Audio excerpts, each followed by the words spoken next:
நம் ஆண்டவர் இயேசு கிறிஸ்துவின் நாமத்தினால் மகிழ்ச்சியும் சமாதானமும் நம் அனைவரோடும் இருப்பதாக. எபிரேயர் 12 1-6 மற்றும் 11 முடிய. எனவே திரண்டு வரும் மேகம் போல் இத்தனை சாட்சிகள் நம்மை சூழ்ந்து நிற்க, எந்த சுமையையும் நம்மை பற்றி கொண்டிருக்கும் எந்த பாவத்தையும் உதறி தள்ளிவிட்டு நமக்கு குறிப்பிட்டுள்ள பந்தயத்தில் மன உறுதியோடு ஓடுவோமாக. நம்பிக்கையை தொடங்கி வழி நடத்துபவரும் அதை நிறைவு செய்பவருமான இயேசுவின் மீது கண்களை பதிய வைப்போம்.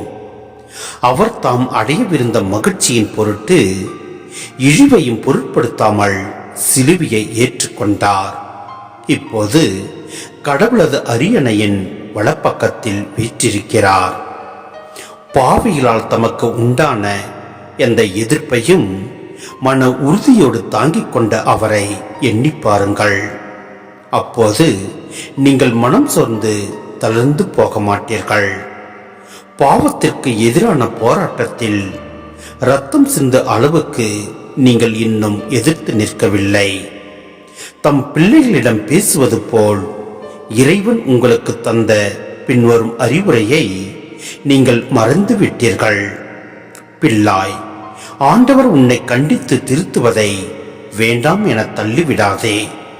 அவர் கண்டிக்கும் போது தளர்ந்து போகாதே. தந்தை தாம் ஏற்றுக்கொண்ட மக்களை தண்டிக்கிறார். ஆண்டவர் தாம் யாரிடம் அன்பு கொண்டிருக்கிறாரோ அவரை கண்டிக்கிறார். இவ்வாறு திருத்தப்படுவது இப்போது மகிழ்ச்சிக்குரியதாயிராமல் துயரத்துக்குரியதாகவே தோன்றும். ஆனால் பின்னர் இவ்வாறு பயிற்சி பெற்றவர்கள் அமைதியையும் நேர்மையான வாழ்வையும் பயனாக பெறுவர்.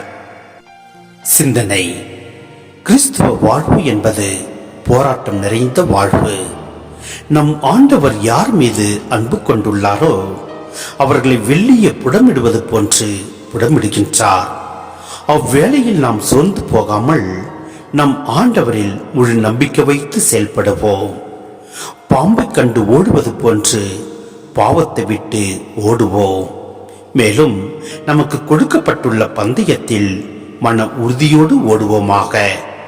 சோதனையில் மன உறுதியுடன் இருக்க 3 காரணங்கள் தேவை.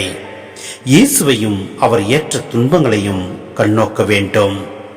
புனிதர்களின் உறவை, நமக்கு முன் வாழ்ந்த நம்பிக்கையாளரின் சாட்சிகளை மனதில் கொள்ள வேண்டும்.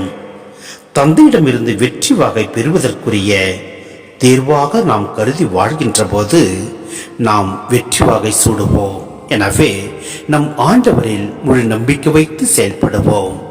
எல்லாம் வல்ல இறைவன் நம்மை நிறைவாய் ஆசீர்வதிப்பார். ஆமேன்.